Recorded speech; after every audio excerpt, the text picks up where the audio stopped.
The plan was written in the president's remarks last night as he revealed it to the world and to the American people, and his team are continuing to be engaged on this effort. I saw the National Security Advisor this morning. He has a very busy day of calls, and they will, again, continue to engage with our partners. That includes Steve Witkoff as well.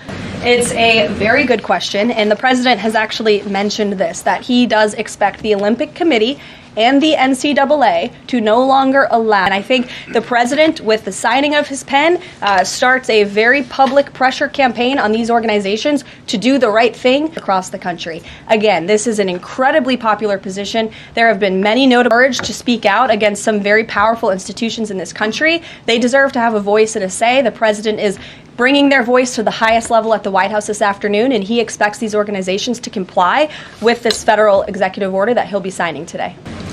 Well, it's been very clear. The policy of this administration is that there are only pretty simple.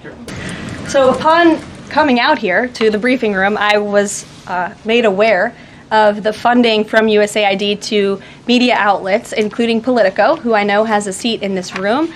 And I can confirm that the more than $8 million taxpayer dollars that have gone to essentially subsidizing subscriptions to Politico on the American taxpayers' dime will no longer be happening. The DOJ team is working on canceling those payments now.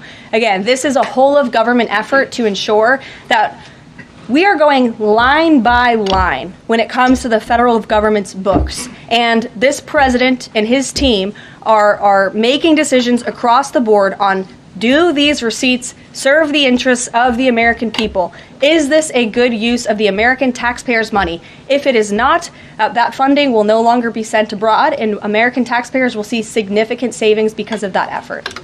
Thank you. I'd like to give some love to the back row. I've heard that unfortunately they haven't been called on in years past, so certainly an interesting choice. I have the president's invitation on my desk. I have the invitation for myself on my desk as well.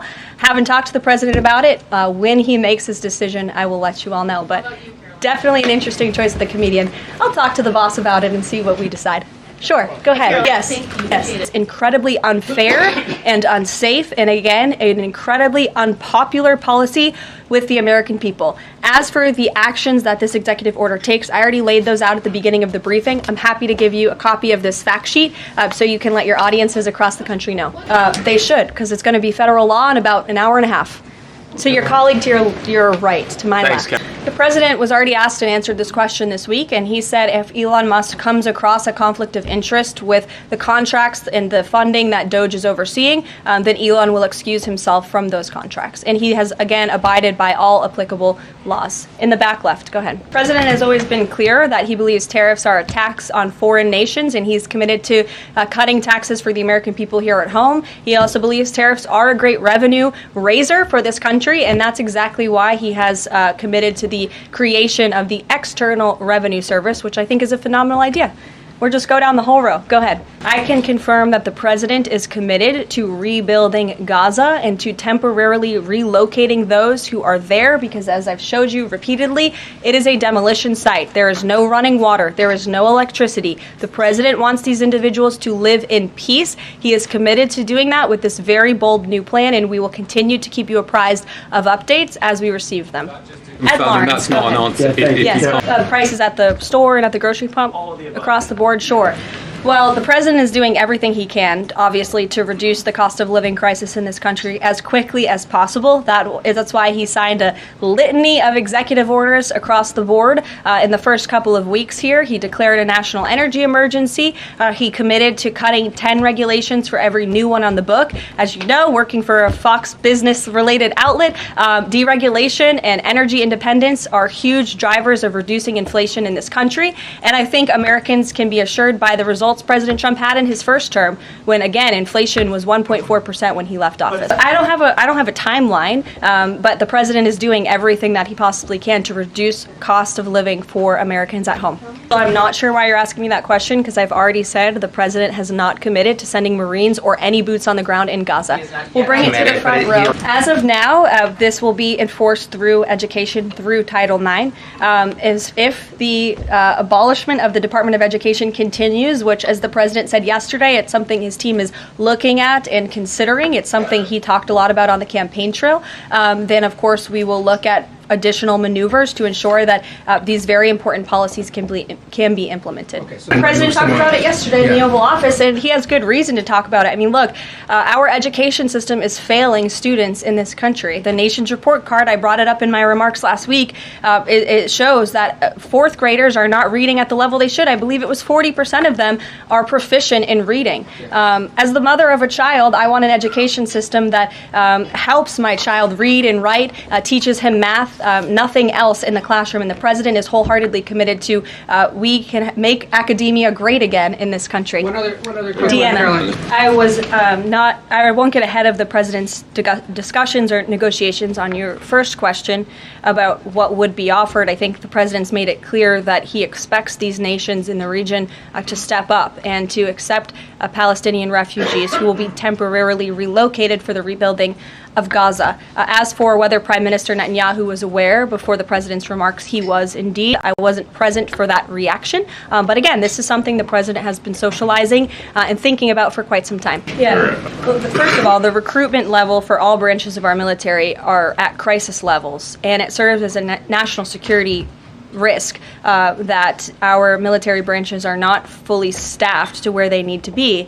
And I do believe it's a culture problem within these institutions that the president is very much committed to fixing, as emphasized by the executive orders he has signed to root DEI out of the military. And I think when young men and women who are honorably signing up to serve in our nation's military see somebody like Pete Hegseth, the new Secretary of Defense, who is a proven warfighter, who risked his life in battle for this country, who understands what it means to deploy and to defend the Constitution and your nation abroad and to put your life on the line. When they see a leader like that and a leader like President Trump, who is committed to peace through strength, that's very inspiring. And we look forward to seeing those recruitment numbers and retention numbers skyrocketing over the next 4 years. And I know Pete Hegseth is committed to increasing recruitment at all branches of the military. I would defer you to the Department of Defense on exactly what he plans to implement. Well, Gaza is currently run by Iranian-backed terrorists in the Middle East, Hamas, who we all agree, I think everybody in the region agrees, that can no longer stand. Just look at the events of October 7th and the events since. And the president, again, is committed to rebuilding the region for all people who want to return to it once it is no longer a demolition site and it's a place where people can actually live and thrive in harmony, as he said last night, his words, not mine. The president has made it clear that they need to be temporarily relocated out of Gaza for the rebuilding of this effort. Again, it's a demolition site right now. It's not a livable place for any human being. And I think it's actually quite evil to suggest that people should live in such dire conditions. Those meetings will be taking place shortly, so I will get out of here to get to those meetings. We can always provide you a readout, as we always do. We try to be very transparent about what the president is doing in the Oval Office. Perhaps he'll even call you in to join him. We never know around here, as you all know. But Governor Abbott is obviously a great friend and an ally to the president. He has been on the front lines of the border crisis in this country. And as for Governor Gavin Newsom, well, the president is willing to work with anybody from blue states or red states to do its best for the American people. And he really enjoyed, the president really enjoyed his trip to Pacific Palisades last week. He felt very inspired by the frustration of the residents there. And he has been wholeheartedly committed to ensuring that the water is flowing in California to prevent these wildfires, and also that people have access to their properties. And he has continued to apply tremendous pressure to Gavin Newsom and also the Los Angeles mayor to allow private residents and property owners to access their property. He believes that's their right to do so, and they should be able to do it. And one more thing before I wrap up, because I do want to get to these meetings, and I will see you all at the EO signing later this afternoon.